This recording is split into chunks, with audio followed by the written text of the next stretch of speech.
JP Adams Online, and this is episode 18.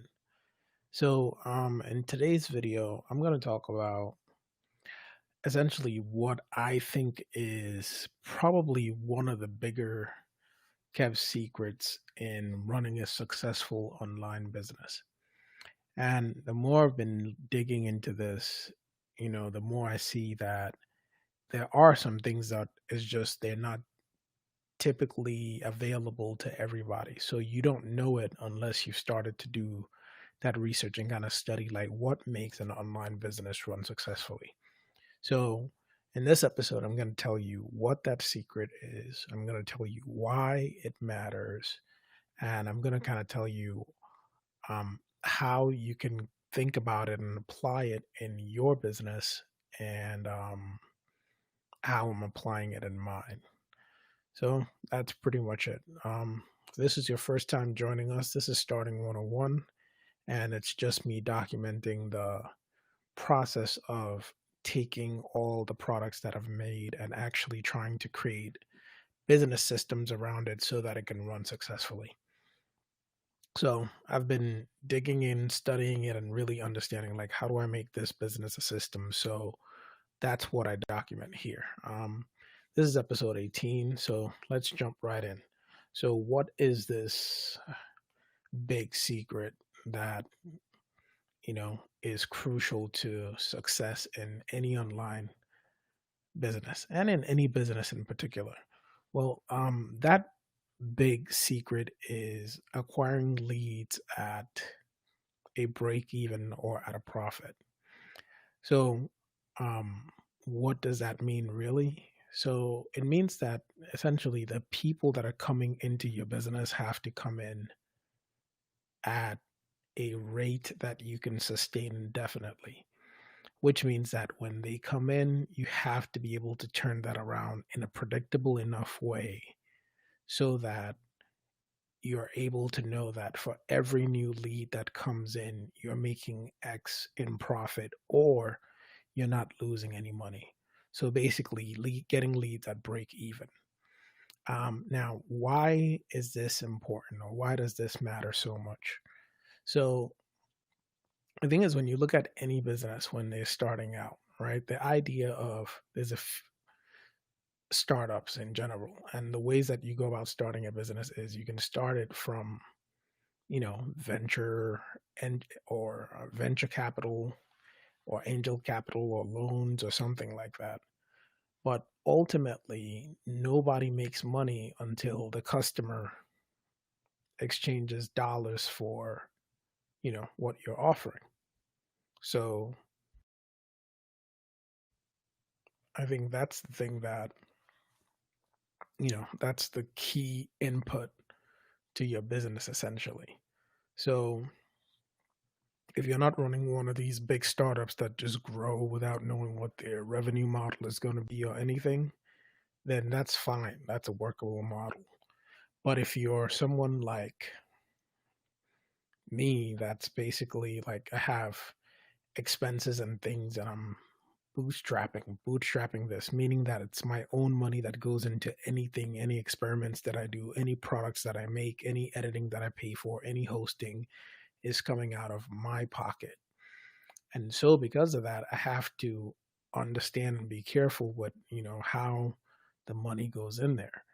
And so that's why the idea of getting leads at break even is so important. And I think that a lot of people don't even do that math or understand it.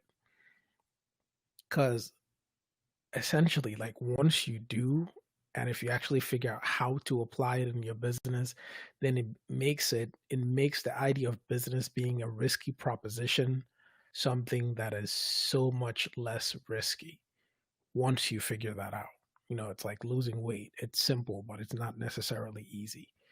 Um, so that's the why of like why it's important. It's the key between running out of money or continuing to try and get customers, basically getting as many customers as you need to hit your goals versus running out of money. Because if you're not losing money with every lead that comes in, then you really don't have some kind of like magical break even point that you're waiting for. You can spend as much money as you have to acquire leads as long as that number stays positive. So that's the reason, that's the why behind why this is so crazy to me. Now, how do you apply that? Or like, how does this apply? Or how do you apply this in your business?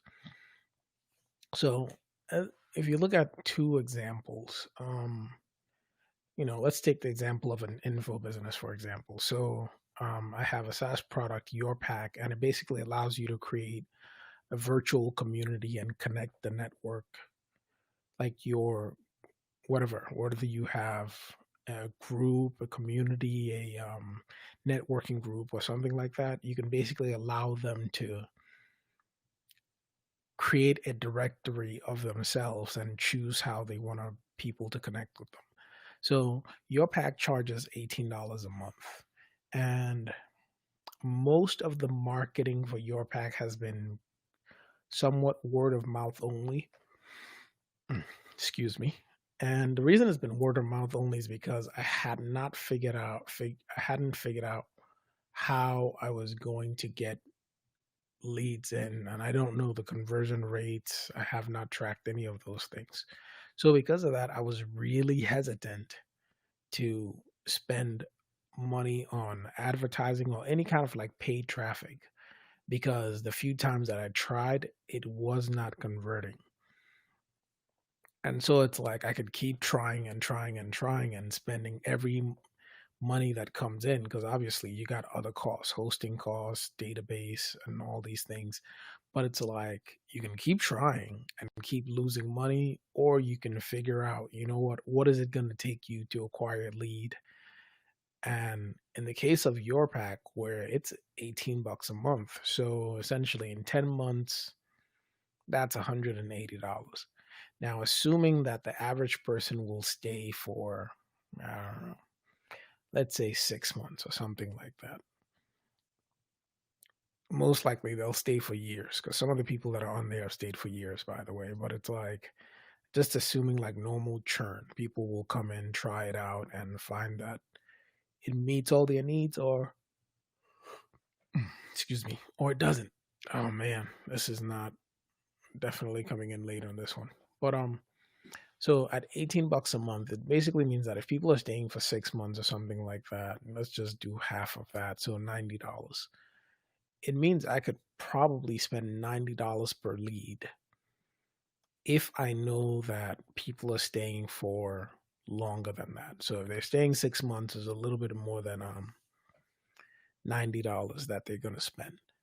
So I can spend $90 to get one lead, which means that as long as I know predictably that if I put $90 in, I'm gonna get one lead out of it.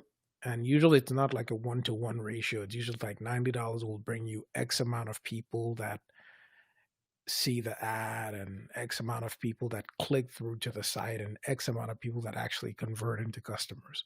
So it's that kind of math where it's like, if you know that when you spend 90, you'll get 100 people, and out of those 100 people, one person will sign up and end up spending $100, then you can spend $90 forever. Um, as long as you keep measuring and making sure that it's scaling properly. So that's one example of that. But I think another example of that, and probably something that's easier, is kind of like anybody that's running any kind of, and I like to, it's not really picking on it, but any kind of like network marketing business, right? Because of their structure, once that business is set up, the cost to acquire a new lead to the organization is nothing, right? Because you're the one that's going and acquiring the leads. And so it's like, again, it's this whole thing of like always know the game that you're playing. But those are like two examples of how it kind of like applies. But now, if you look at the flip side of that, is let's say you were starting, some e-commerce store, and you decide to spend $1,000 in advertising and none of those things convert, then one, you don't know what the cost of your leads is. Or worse yet, let's say you spend $20 to get a lead and they come in and they buy something for $10. then that means that for every new lead that you're getting, you're losing $10, and you're hoping that when they come back in the future at some magical point, they'll spend enough for you to make that money back. So that's something that, I mean, it makes sense when you stop and think about it, but it did not dawn on me till fairly recently. So once I found out about this, it kind of like it's one of those things where it's like now I've made it kind of my goal at this point to figure out essentially um, getting leads at a break even. That's my only goal at the moment is to figure that whole process out. It's like, and there's a few pieces to it. I mean, there's copywriting and like selling with copy. There's pixel tracking and making sure that you're actually tracking the conversion. And there's also actually like running ads and making sure that that's working. But it's like I've been like knee deep in just understanding, reading up and studying up on everything about that because it seems like every component of my business hinges on doing that. At least if I keep running the bootstrap model. And even if I didn't, I think it would be irresponsible for anybody to, go into any business without knowing how they're going to go about getting their customers or getting the eyeballs onto it because it's that five parts of a business thing. You got to get people to know that you're offering something.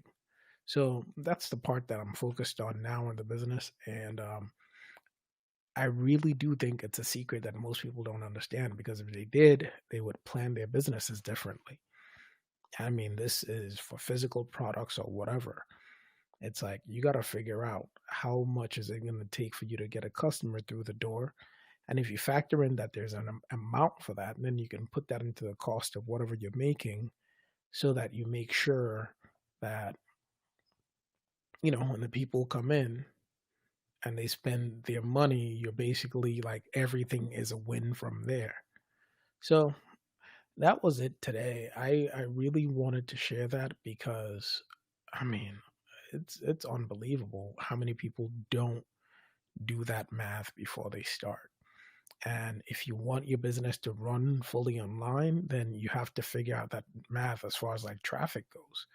Because you got to figure out how many people will have to come in to convert, to buy, and so on. And so it's yeah, it's amazing. It blew me out of the water. But I don't know how or what you think about it. I know I don't really ask for engagement much on these, but like leave a comment or something on what you think about that, or if I explained it clearly enough, because I recently just stumbled onto it and I'm shocked that it's not more popularized. It seems like other forms of marketing seem to take these like approaches that you can't necessarily measure. So this one seems like something that you can measure and it's a clear input point where it's like, with this input in dollars, this is the output that comes out for my business. But that's it for today. Thanks for hanging out with me on another episode of Starting 101. I'm JP from JP Adams Online. Subscribe, follow, hit the notification. And if you have a business idea that you're thinking about, then check out jpadamsonline.com/intent. That stuff is still out there for a little while until I figure all this stuff out, and then it's going down because I'll definitely be selling it as an upsell or something. But all right, happy Monday, happy Labor Day, and I will see you guys tomorrow.